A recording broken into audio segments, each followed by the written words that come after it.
Olá pessoal, bom dia. Professor Alcione aqui falando mais uma vez. Saudações marinheiras, saudações marítimas, saudações astronômicas.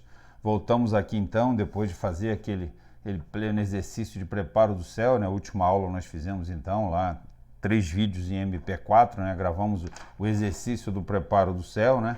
Aquele efetuar o preparo do céu, completando o modelo DHN 0623 TEC 3 para o crepúsculo vespertino do dia 11 de abril de 2011. Lembra? A gente usa 11 de abril para vocês poderem usar o Almanaque Náutico de 2011 que vocês têm aí no extrato de tábuas de navegação astronômica, sendo que o observador se encontrava no navio tanque Carioca na seguinte posição estimada: latitude 44 graus 32,7 norte e longitude 010 grau 45 minutos oeste. Fizemos então todo o trabalho de preparo do céu nesse modelo da DHN, né, que a gente mostrou para vocês lá, gravado em MP4, toda a parte inicial, o cálculo do HL do ponto vernal, os dados do planeta para poder lançar na placa base do Starfinder e finalmente efetivamente o preparo do céu aqui embaixo, certo? Fizemos o preparo do céu com as estrelas aí, Kochab, né, que já foi estrela polar, Aliote, Arcturus, planeta Saturno, que foi calculada aqui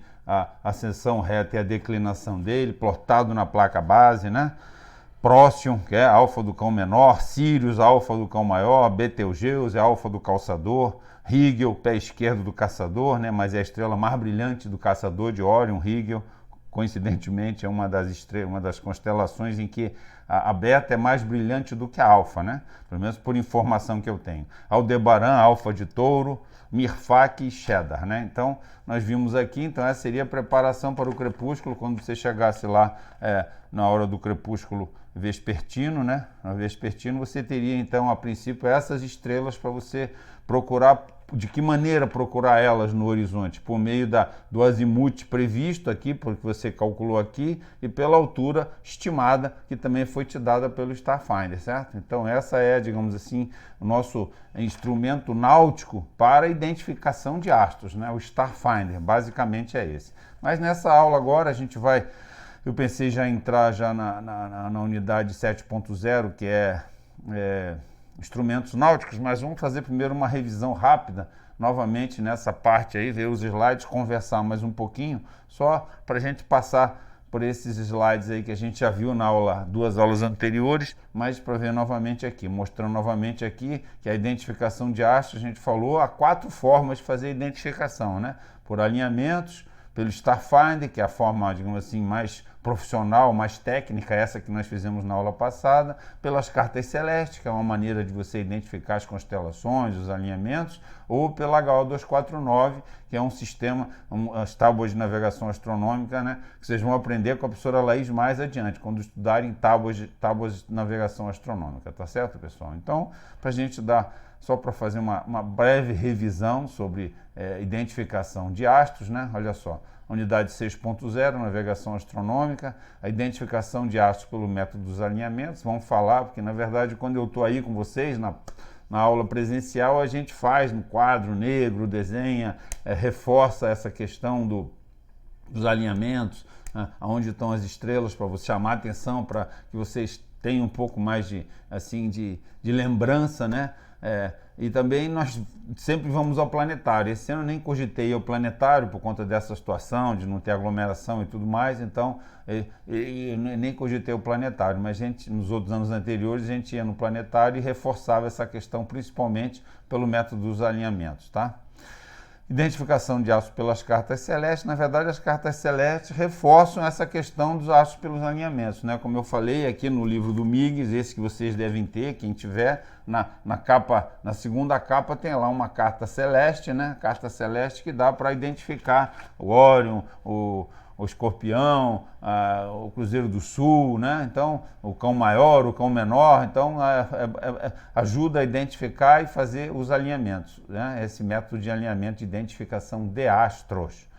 E a identificação dos astros pelo Starfinder foi a aula anterior, certo? Na aula passada, Na aula passada nós fizemos todo o trabalho, né, de preparo do céu, utilizando então o Starfinder e esse modelinho da DHN, que é fundamental, mas obviamente isso foi criado pela DHN. Obviamente o Starfinder ele não prevê um modelo de preparo do céu. Isso foi feito pela DHN para facilitar para a gente, tá? Então, mas obviamente o Starfinder ele é feito para exatamente o que esse preparo do céu se propõe. A gente ter na hora do crepúsculo, seja matutino ou vespertino, qual aproximadamente o azimuth e a altura do astro. Veja bem, pessoal, o Starfinder é só uma preparação. Ninguém espere que, não, esse azimuth, essa altura que eu encontrei aqui, é a altura e azimuth do astro. Não, você vai ter que tirar azimuth com o sextante, a aula que a gente vai dar em seguida, né? Então, isso aqui é só para identificar o astro. Aquela lá é Mirfak, aquela lá é Sirius, aquela lá é Próximo, ali é o planeta Saturno. Então, isso aqui apenas para dar certeza naquela questão da navegação, da astronomia de posição, qual astro que eu estou vendo, porque eu não posso apontar para o sextante para um astro sem saber qual astro que é, senão eu não vou ter como entrar no almanaque náutico para tirar suas coordenadas astronômicas, seja planeta, seja estrela, seja Sol, Lua,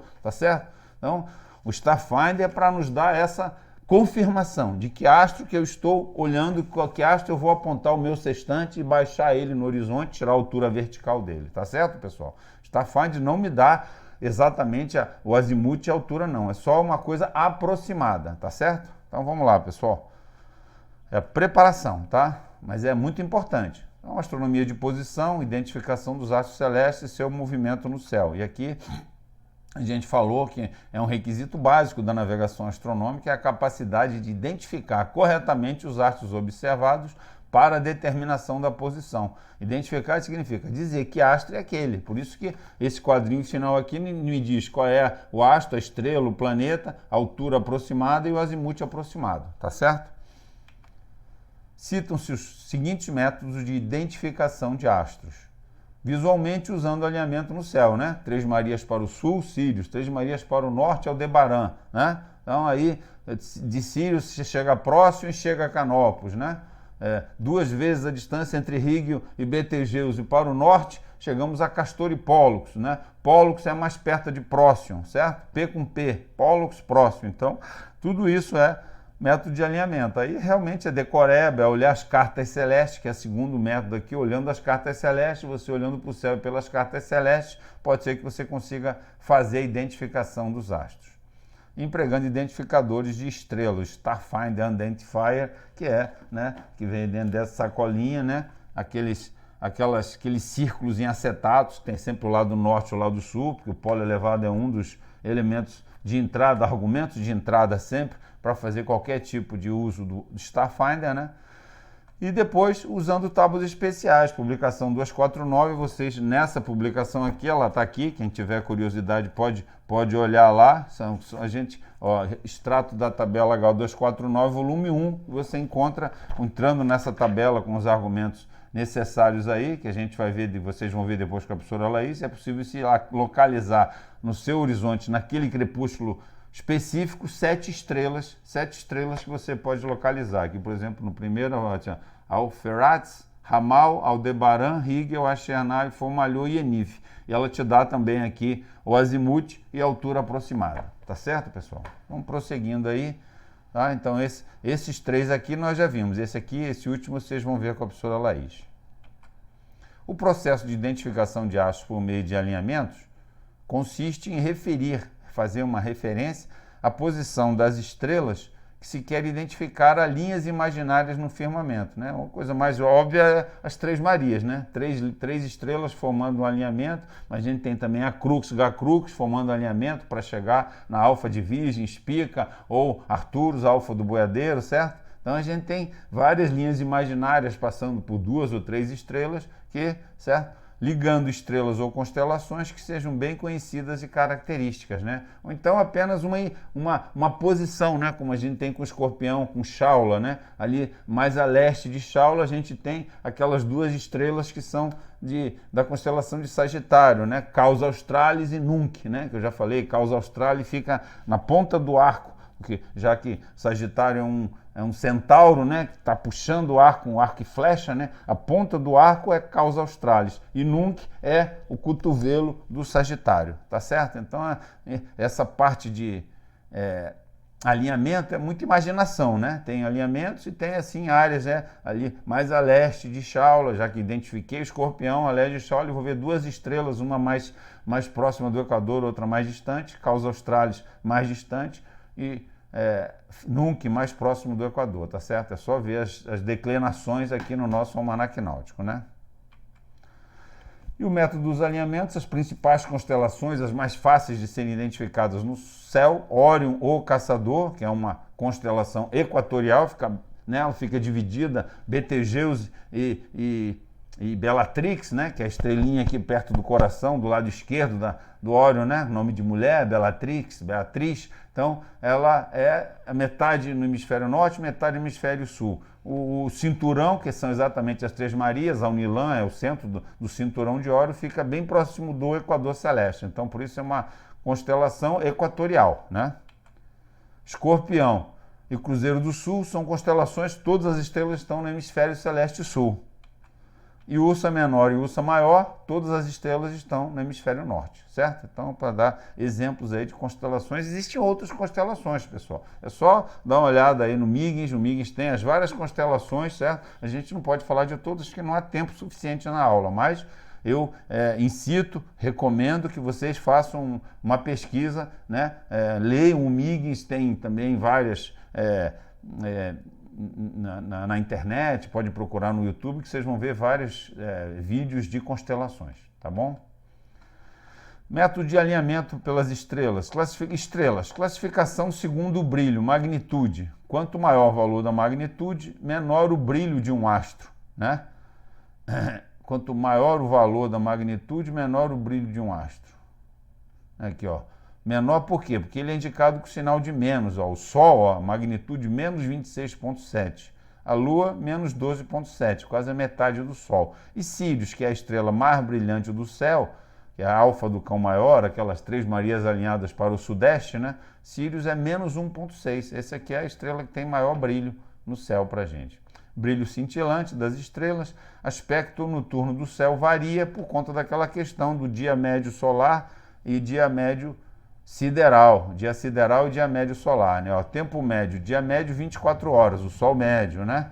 Vezes o tempo sideral, que é o tempo medido pelas estrelas ou pelo ponto vernal, certo? O dia sideral tem valor de 23 horas, 56 minutos, 3,4 segundos, por conta daquela questão da Terra girar de oeste para leste e de fazer uma translação também na mesma direção de oeste para leste, em torno do Sol. Então isso faz com que o tempo sideral seja 4 minutos menor. 4 minutos equivale exatamente a 1 grau. Por isso, a cada dia, as estrelas estão 1 grau mais alta. Eu já dei aquele exemplo, se eu vejo Sírius a 10 graus de altura hoje, daqui a 30 dias eu vou vê-lo na mesma hora, 40 graus acima do horizonte, tá certo? Então é 1 grau cada dia, mais ou menos, né? Obviamente, 1 grau. Assim as estrelas nascem a cada dia 4 minutos mais cedo, dá uma diferença de 1 grau efetivamente. Por isso que a gente tem as diferentes configurações de estrelas no céu, né? No verão a gente vê o Escorpião no céu e no inverno a gente vê o Caçador. Não, o Escorpião não vê o Caçador no verão e no inverno o Escorpião. Desculpa, me confundi. Posição relativa entre as estrelas é fixa. As estrelas elas têm um movimento muito grande, mas são muito distantes, como a gente falou. O céu está, não sei exatamente qual a distância, são 8 minutos, 13 segundos, a distância que só vendo aí nos alfarrábios. E a segunda estrela mais próxima, que é a Rigel Kent, que eu falei a vocês, uma das apontadoras do Cruzeiro do Sul, está a 4,3 anos-luz. É a segunda estrela mais próxima de nós, né? Tem estrelas que estão a 800 anos-luz de distância, uma distância muito grande. Então, a posição relativa entre elas é sempre fixa para a gente, no nosso período de tempo aqui na Terra, não tem alteração. E são 57 estrelas na NB, nós já fizemos isso, fizemos até exercício de achar as suas coordenadas, né? A partir da ascensão reta-versa, da declinação, chegamos nos elementos conhecidos do triângulo de posição, na prova inclusive, certo? Então, o método dos alinhamentos, a gente tem essa tabuinha aí, que é marcador de página, né, que eu mostrei a vocês, que vem junto Eu não sei onde eu enfiei o marcador de página aqui agora, me desculpe, mas eu já mostrei da outra vez, certo? Tem o marcador de página que tem aí, né? O nome das estrelas, tanto na ordem alfabética como pelo número das estrelas, né? Então isso aí só quando vocês tiverem efetivamente o almanaque náutico. Nesse que vocês têm atualmente não existe esse marcador de página não, certo? Então prosseguindo aí, certo? Olha lá. Média de alinhamento de estrelas, constelações mais usadas, a gente já falou, o Ursa Maior e Ursa Menor são do hemisfério norte, né? E Escorpião, Cruzeiro do Sul, do hemisfério sul, e Órion, uma constelação equatorial. E aí, já fizemos aquele exemplo, mostramos bem, né? Aqui está a Ursa Menor e aqui a Ursa Maior, que efetivamente tem as duas apontadoras, Merak e Dubé, essas duas estrelas aqui, que é o fim da caçarola. Caçarola porque parece uma panela, aqui é o pegador, e aqui essas 4 estrelas parecem uma panelinha, uma caçarola. Então, Merak e Dubé, o final aqui é ponto, como a gente falou, é distante, aqui é quase 1/3 do céu, mas como Polaris é a estrela polar, né? Polaris é a estrela polar, pessoal. É uma estrela de segunda grandeza, mas, como eu já disse a vocês, estive lá, já vi, é realmente fácil de identificar a estrela polar aqui. O Kochab é uma estrela que já foi estrela polar também, né? E aqui no MIG nós temos essa figura aqui, dá para ver em várias épocas do ano, sempre a Ursa Maior apontando aqui Merak Dubé na direção de Polaris, né? E por que é importante? É muito próxima a Polaris, que é a Ursa polar, a estrela polar. Muito próxima do Polo Norte, sua direção indica o norte verdadeiro. A latitude do observador é igual à altura da altura polar, né? Então a gente fez esse exemplo aí, né? A vertical do observador, Zenit Nadir, né? O círculo máximo perpendicular à vertical do observador, H', o horizonte verdadeiro do observador, certo? Se o Polo Norte foi dado ali uma latitude qualquer, então a gente prova aqui, né? Por meio desse círculo máximo aqui, que é perpendicular à linha Polo Norte e Polo Sul, que é o Equador Celeste, a linha aqui é linha, certo? Então a gente prova que essa altura aqui corresponde exatamente a essa distância aqui. É fácil ver por uma identificação, por uma igualdade de triângulos, né, que esse ângulo aqui corresponde exatamente a esse ângulo aqui. Como o ângulo entre o Equador Celeste e o Zênite corresponde à latitude, então a altura da estrela polar corresponde exatamente à latitude do observador, tá certo? A gente viu isso já, mostramos a estrela polar, a altura da Polaris corresponde então à latitude de Z, tá certo? Então, se você tiver a estrela polar no seu visual, basta tirar a altura dela, você vê que tem algumas correções para fazer, vocês têm no Miggins aí como é que faz essas correções, não é difícil, é fácil, são 3 tipos de correção, tem uma tabelinha, e a gente tira então com bastante precisão a latitude do observador, né? Bastando ter uma estrela só, a estrela polar. O Cruzeiro do Sul, como a gente falou, né? Aqui a gente está vendo aqui, como eu disse, normalmente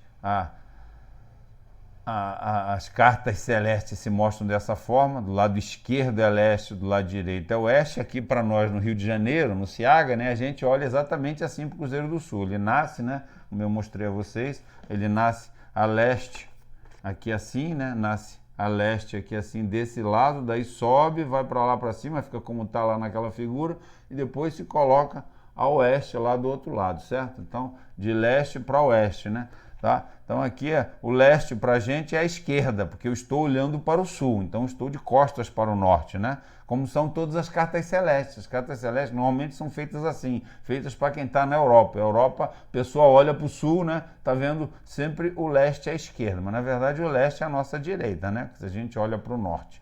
Mas o Cruzeiro do Sul, então, é uma estrela é uma constelação muito importante e fácil de ser identificada. Primeiro, lembra, por conta da distância do cálculo aqui entre as duas declinações de Acrux, que é a estrela mais brilhante, o pé do Cruzeiro, e Gacrux, a cabeça, né? Lembra? 4 vezes e meia, por conta do valor das declinações de Gacrux e Gacrux, em qualquer posição que eles estejam, sempre vai dar, medindo aqui com a mão mesmo, vai dar aqui no Polo Celeste Sul, certo?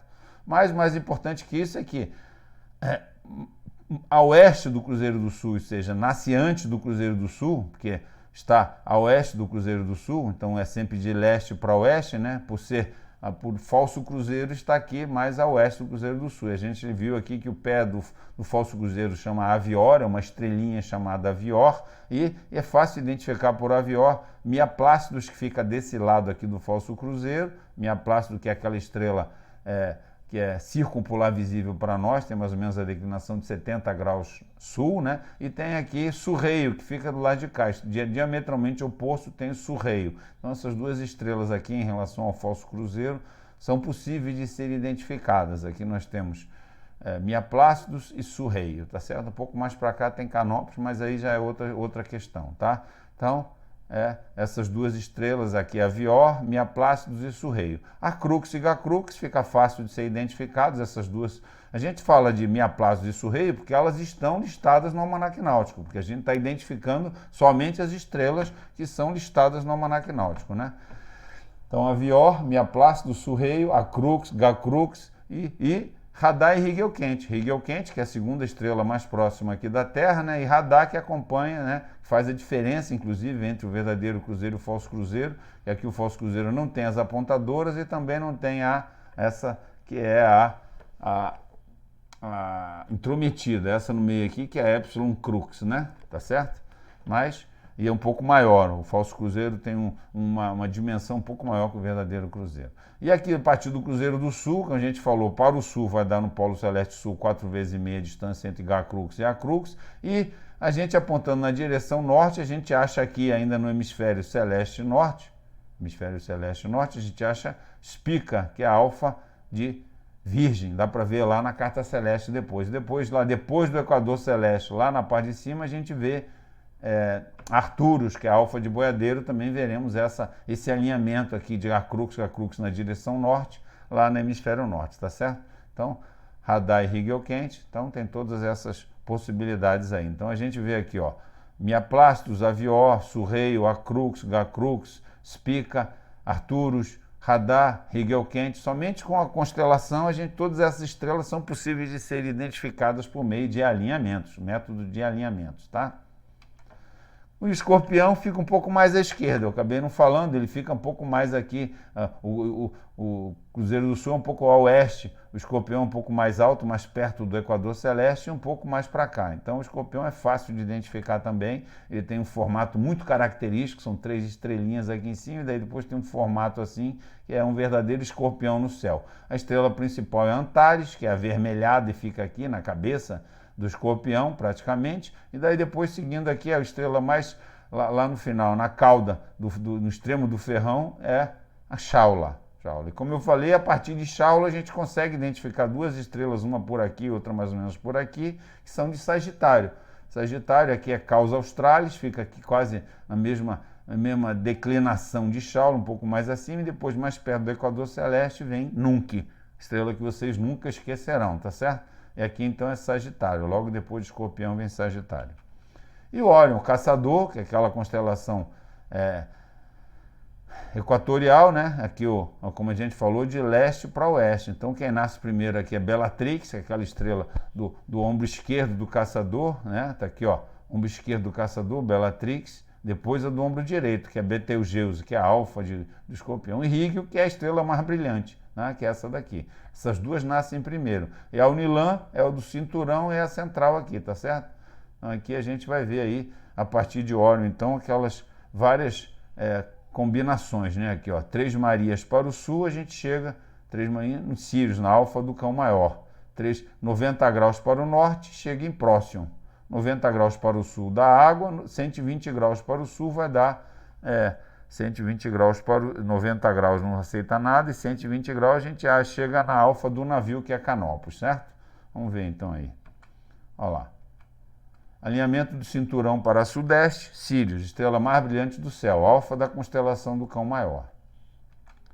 A partir de Sírios, alinhamento 90 graus desse alinhamento para o norte, a gente chega, aqui já é hemisfério celeste norte. Por quê? Porque o Equador passa aqui um pouquinho acima das 3 Marias, lembra? Que a Unilã é 1 grau sul, né? Então o Equador Celeste passa aqui próximo, já é uma estrela do hemisfério celeste norte. A partir de Sírio, alinhamento 90 graus para o norte, próximo, alfa da constelação do Cão Menor. Se a partir de Sírio buscarmos um alinhamento de 90 graus para o sul, água. Não encontramos nada, são várias estrelas, mas nenhuma que a gente possa identificar. Mas se fizermos 120 graus, encontraremos a segunda estrela mais brilhante do céu, a Alfa do Cão, Alfa da constelação do navio Canopus. Aqui não dá para ver, vamos ver se a gente consegue ver lá nas cartas celestes. O alinhamento de cinturão para noroeste, então, para o sul, sudeste da Sírius. Para o noroeste é Aldebaran, tá certo? Aldebaran que é a Alfa de Touros. Pessoal, quando a gente olha para o céu aqui, no Rio de Janeiro, como eu falei a vocês, primeiro nasce essas duas estrelas. Primeiro nasce Aldebaran, depois nasce Rigel e Bellatrix, depois nasce Betelgeuse e Saiph, e depois é que nasce Sírius. Então essa parte aqui já vai estar na frente aqui. Quando a gente aponta para o noroeste, né? Noroeste aqui que está mandando, Aldebaran já nasceu antes do Órion, tá certo? Aqui parece que nasce depois, mas não, é porque o leste é aqui e o oeste é aqui, tá certo?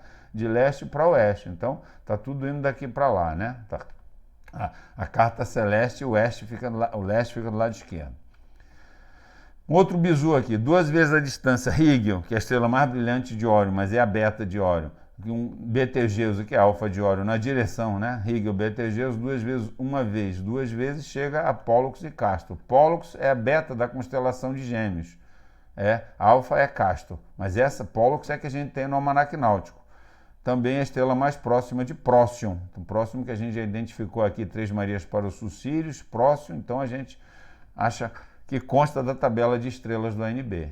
Então a gente vê aqui que pelo Órion, né, a gente tem Bellatrix, Betelgeuse, Rigel, Alnilan, Sírius, Aldebaran, Pólux, Próximo, tem várias estrelas, então, por meio dos alinhamentos, de identificar aí essas estrelas aí, certo?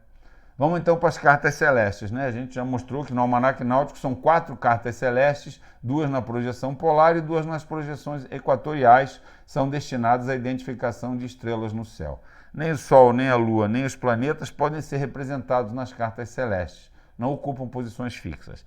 Cartas celestes são baseadas no sistema de coordenadas equatoriais, RV e declinação. Ponto de vista do observador dentro da esfera celeste, ou seja, conforme o céu é visto da Terra, mas o leste está do lado esquerdo, como eu falei, e o oeste do lado direito da projeção, como se estivesse olhando sempre lá da Europa, né? Lá sempre de costas para o norte. O almanaque náutico apresenta 4 cartas celestes, 2 na projeção polar azimutal equidistante, centradas respectivamente no polo norte e polo sul celeste, e abrangendo até a declinação de 10 graus em cada hemisfério, 10 graus de declinação. E 2 na projeção de Mercator, apresentando as estrelas equatoriais situadas na faixa de declinação 30 graus norte a 30 graus sul, sendo uma de ARV 000 a 180 e outra ascensão reta-versa 180 a 360. Por isso que numa a gente vê Órion ou Caçador e na outra a gente vê o Escorpião. A gente vê um céu e outro céu, tá certo? O céu tem 360 graus, né? Lá está então, aqui ó, já vemos aqui, esse aqui, certo? O céu de Caçador aqui, ó, Caçador, 3 Marias para o sul, chegamos a Sírius, 90 graus para o norte, chegamos a Próximo. Aqui é o Equador Celeste, aqui é a Eclíptica, né? Aqui as constelações zodiacais, temos constelação de Gêmeos, constelação de Leão, certo? Temos a constelação de Touro, né? E aqui então 3 Marias, a Alnilan está aqui no meio, certo? Aqui é Bellatrix, Rigel, Betelgeuse, 2 vezes, né? Rigel, Betelgeuse, 1 vez, 2 vezes, chegamos às cabecinhas aqui dos Gêmeos, certo? Em Castor e Pólux. Pólux é a mais próxima de Próximo, tá certo? Próximo a gente achou por meio de Sírius, né? As 3 Marias para o sul até Sírius. E 3 Marias para o norte a gente chega aqui na Alfa de Touro, certo? Alfa de Touro, que é Aldebaran, tá certo? Próximo, pertinho aqui de Touro, pertinho de Aldebaran, tem as Pleiades, as 7 irmãs, cuja estrela principal, a mais brilhante das Pleiades, chama-se, tem o meu nome, o nome do professor de vocês, Alcione. Mas não é uma estrela relacionada no nosso almanaque náutico, apenas curiosidade, né? Então é aqui, faltou mostrar aqui essa daqui, lembra que a gente falou 3 Marias para o sul da Sírius, 90 graus para o norte da Próximo, Alfa do Cão menor, 90 graus para o sul, tem um monte de estrela, mas nenhuma conhecida. Agora, 120 graus para o sul vai dar essa daqui, que é a Alfa do navio, que é Canopus, tá certo? Canopus, a segunda estrela mais brilhante do céu. Primeira é Sírius, segunda Canopus. o outro lado do céu, certo? Virando aqui a ascensão reta versa 180 a 360, qual é a constelação que fica mais firme no céu? O Escorpião. Aqui nós temos o Cruzeiro do Sul, a crux, a cabeça, aqui nós não dá para ver, mas tem a crux aqui embaixo, e a gente, para encontrar aquelas duas estrelinhas que a gente falou, ó, no alinhamento para o hemisfério norte, temos aqui, ó, pertinho da eclíptica aqui, Espica, Alfa de Virgem, e seguindo mais à frente, lá no hemisfério celeste norte, Arcturus, que é Alfa de Boiadeiro, tá certo? Então, Espica e Boiadeiro, tá certo?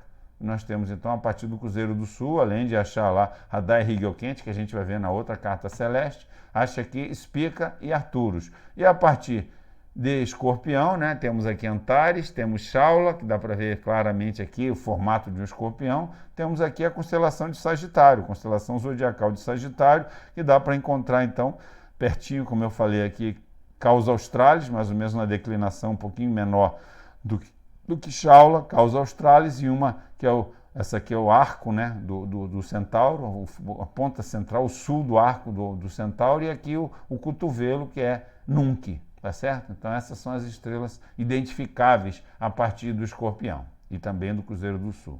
E finalmente as cartas celestes polares, então, essa aqui nós temos aqui, ó, o Cruzeiro do Sul, certo? E aqui nós temos a constelação do Centauro, que é Radar e Rigel-Quente, as apontadoras. E aqui, em qualquer lugar que ela esteja, 4 vezes e meia vai me dar lá no Polo Celeste Sul, tá certo? Aqui nós temos Canopus, tá certo?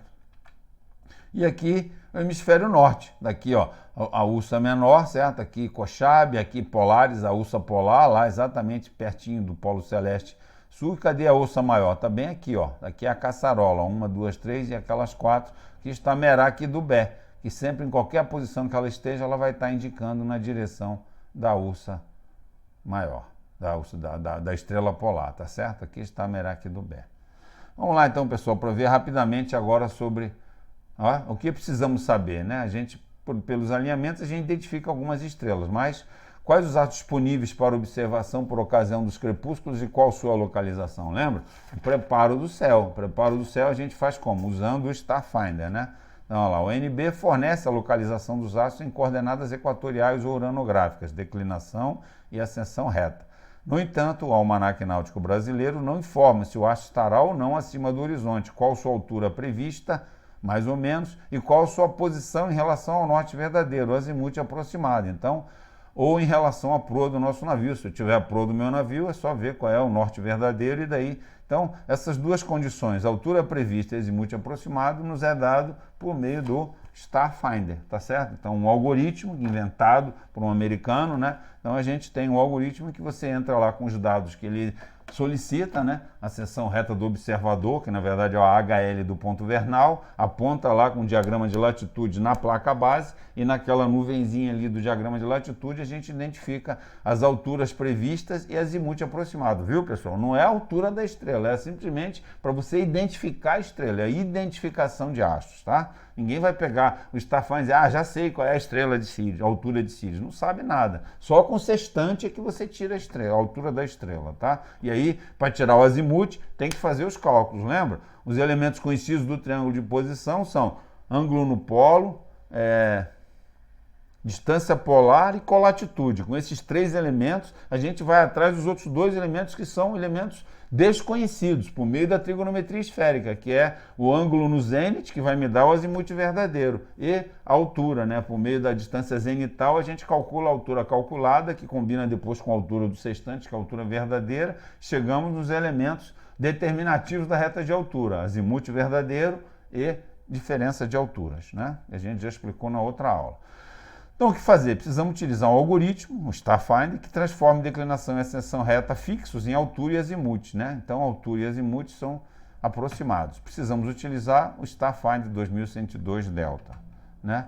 O identificador usado para planejamento e observação de estrelas e planetas nos crepúsculos, constituído de uma placa base, mostrando aqui mais uma vez, só para quem não viu ainda, né? A placa base é essa daqui, que é a placa base branca, tem o lado sul e o lado norte, o polo elevado, certo?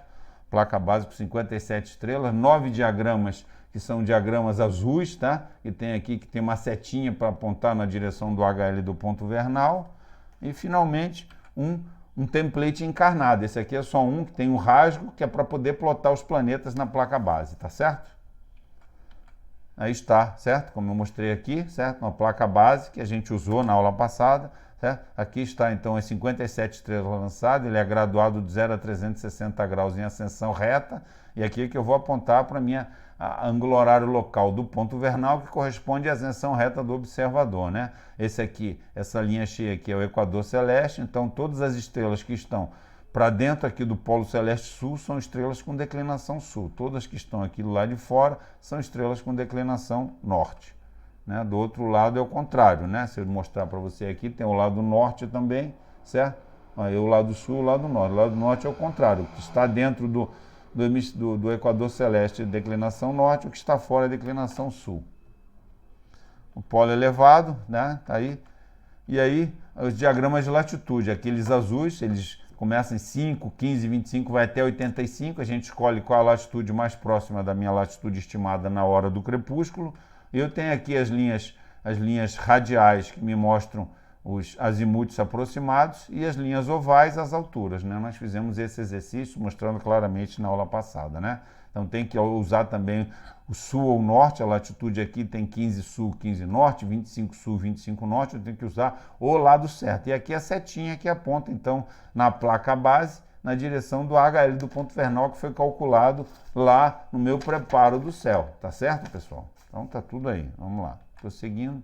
Aí está o preparo do céu, né? Aqui está o cálculo do HL do ponto vernal e qual o diagrama de latitude que eu uso. Aqui está o cálculo para tirar os dados dos planetas para usar o template encarnado, o template vermelho, com aquele rasgo para plotar na placa base. E aqui, finalmente, como é que vai ser as alturas aproximadas e alturas previstas. Aqui eu lanço nesse mapinha aqui para poder saber onde vão estar as estrelas durante o meu crepúsculo, para eu poder não perder tempo de tirar bastante estrelas para poder fazer linhas de posição astronômicas e achar a minha posição observada, certo? Aqui estão as instruções, nós já lemos, fizemos tanto o cálculo do HL do ponto vernal e a plotagem dos planetas foi feito na aula passada. Os argumentos de entrada, polo elevado, a hora do crepúsculo civil, tem que fazer aquele cálculo para a hora que eu quero, para o local que eu quero, a latitude e longitude estimada, utilizando tanto a página diária do Almanaque Náutico, como aquela tabela 1, né, da página 32 em romano, para calcular a hora do crepúsculo civil, matutino ou vespertino, dependendo do que o freguês quer, né? A orientação do meridiano é a ascensão reta do observador, mas como a gente não tem como calcular isso, a gente calcula o HL do ponto vernal, que é a mesma coisa.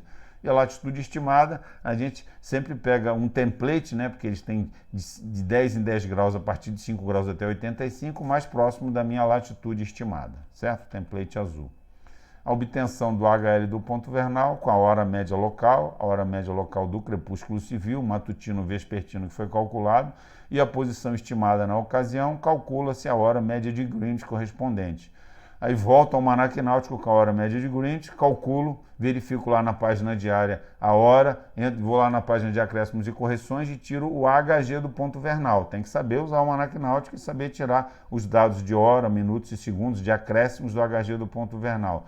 E aí, combinando de novo o HG do ponto vernal com a longitude aí em arco, né, porque aqui a gente combinou em tempo, a gente obtém o HL do ponto vernal, que é para onde eu vou apontar, né? Está aqui todo esse cálculo que nós fizemos aí, desde o HML do crepúsculo vespertino, que foi o caso que a gente fez para o navio tanque carioca, né? Aí combinamos aqui com a longitude, fizemos a transformação, a conversão de arco em tempo, chegamos na hora média de Greenwich, fomos na página diária, na página de acréscimos e correções e saímos com o HG do ponto vernal, tiramos novamente a longitude agora em arco e calculamos o HL do ponto vernal, certo? Quando calculamos o HL do ponto vernal, temos, na verdade, a ascensão reta do observador, valor que deve ser marcado na placa base do Starfinder, cuja graduação periférica é uma escala de ascensão reta. HL do ponto vernal é igual à ascensão reta do meridiano local. Isso aqui é, digamos assim, a solicitação do algoritmo do Starfinder, por isso que a gente calcula o HL do ponto vernal. A seta do diagrama de latitude selecionado, template azul, diagrama de latitude, deve ser então orientada para o HL do ponto vernal marcado na graduação da placa base, certo? Do lado do polo elevado correto. Resumo do processo. Com a hora média local do crepúsculo civil e a posição estimada deste instante, obtemos a HMG correspondente. É tudo repetido que eu já falei no outro slide. Com a hora média de Greenwich, obtemos o HG do ponto vernal pelo Almanaque Náutico Brasileiro. Com a HG do ponto vernal e a longitude estimada, chegamos no HL do ponto vernal. Localizamos o HL do ponto vernal na Starbase, na placa base, correspondente ao polo elevado, né? Não esquecer o polo elevado, senão vai dar tudo errado. A HL do ponto vernal é igual à seção reta do meridiano do observador. Coloca-se o diagrama de latitude mais próximo da latitude estimada no instante da observação, colocando a seta do diagrama apontada para o HL do ponto vernal calculado lá no preparo do céu, né? E finalmente o 6, por fim, fazemos a leitura dos azimuts e das alturas, né? Os azimuts são as linhas radiais, as alturas são as linhas ovais, dos astros previstos para aparecerem no crepúsculo em questão. E organizamos o preparo do céu, listando as estrelas pelos seus azimuts, anotando também as alturas previstas, né? Então tá aí. Azimute estimado e altura prevista no modelo de preparo do céu. Atenção à correta leitura das informações no template, diagrama de latitude, que alteram de acordo com o polo elevado, HL, ângulo horário local do ponto vernal incorreto, etc. Tudo isso foi chamado a atenção na última aula, né? Então aqui está já a placa base com um template de latitude com a seta apontando aqui na direção do HL do ponto vernal ou ascensão reta do observador, tá certo? E aqui dentro, então, cada estrelinha dessa aqui é que vai fazer parte aqui, as linhas radiais, os azimuts aproximados e as linhas ovais, as alturas previstas, certo? E aí está, a gente lança então aqui qual é o astro, o nome do astro, como a gente fez aqui no nosso preparo do céu, que foi pedido na aula passada, certo? Aí está. Né? A gente achou então Kochab, Aliote, Arturo, Saturno e lançamos aqui o azimute previsto e a altura prevista também, tá? Tudo é previsão, isso aqui é só uma preparação do céu e aqui a gente lança para saber se o meu navio está aqui no 000, as estrelas estarão aqui, mas se ele estiver no 80, certo? Aquela que estaria aqui na minha bochecha de Boreste vai estar na minha aleta de bombordo, tá certo? Então isso aqui é para facilidade do navegante astronômico identificar as estrelas no céu durante o crepúsculo, né? Que vai ser às vezes 4h30 da manhã, 5 horas da manhã, então isso é para facilitar, por isso é que tem esse modelo. E a plotagem dos planetas, finalmente, para acabar aqui a nossa revisão, os planetas tabulados alteram a sua posição a cada instante. Por esse motivo, há necessidade de plotá-los a cada dia. A placa base não tem os planetas plotados, só as estrelas. Essa plotagem é realizada com auxílio de um template impresso em acetato. A gente usa esse aqui, que é o template que tem um rasgo, né? É encarnado e tem um rasgo. Né? Daí esse rasgo é para apontar, para pegar o lápis e marcar na placa base com o lápis quais são os planetas naquele meu dia, né? No crepúsculo que eu quero, se é matutino vespertino, na data que eu quero. Com a graduação em ângulo no polo e declinação. Né? Então aí, ó. Argumentos de entrada é a ascensão reta, né? Então a gente fez lá, nosso trabalho na aula passada, a gente fez aqui no modelo, calculamos a ascensão reta e a declinação a gente retira do NB na hora média de Greenwich inteira mais próxima, certo? Plotagem dos planetas no Starfinder. Repetindo, os planetas não são representados permanentes no Starfinder, pois suas posições estão continuamente mudando em relação às estrelas. Sendo assim, são estrelas, como é que é? Estrelas cadentes? Não, estrelas viajantes, né? Estrelas, esqueci o nome agora, estrelas viajantes. Sendo assim, se quisermos observar os planetas, devemos plotá-los na placa base. Plotar a lápis mesmo, depois apaga. Plotagem dos planetas no Starfinder, resumo do processo.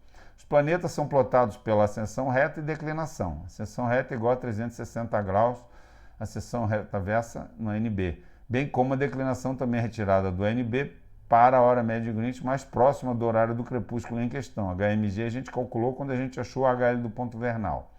Empregar o template, ângulo no polo, declinação, esse encarnado, para plotar os planetas na placa base. E a partir daí a continuação do processo, ou seja, vai estar marcado na placa base a lápis, então boto só o template de latitude e acho o azimute previsto e a latitude, como nós achamos, para qual planeta? Para Saturno, aqui no nosso preparo do céu, né? Aqui está toda a instrução, a dica, aqui é a plotagem dos planetas no modelo de preparo do céu.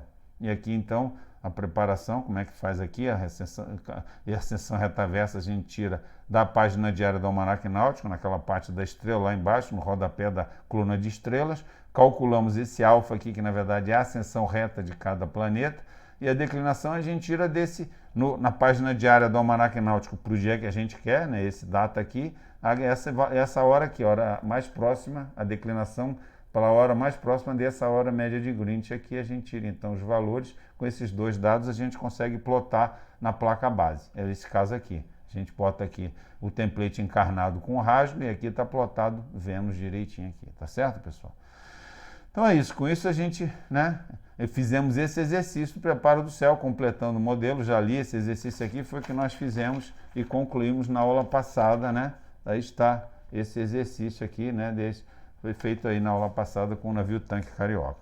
Com isso, então, a gente encerrou a unidade 6.0. A próxima aula, então, a gente vai falar sobre unidade 7.0, que é instrumentos náuticos indispensáveis para fazer a navegação. É o sextante e o cronômetro. Até já, então. Muito obrigado. Continuamos a aula no próximo vídeo aí. Muito obrigado.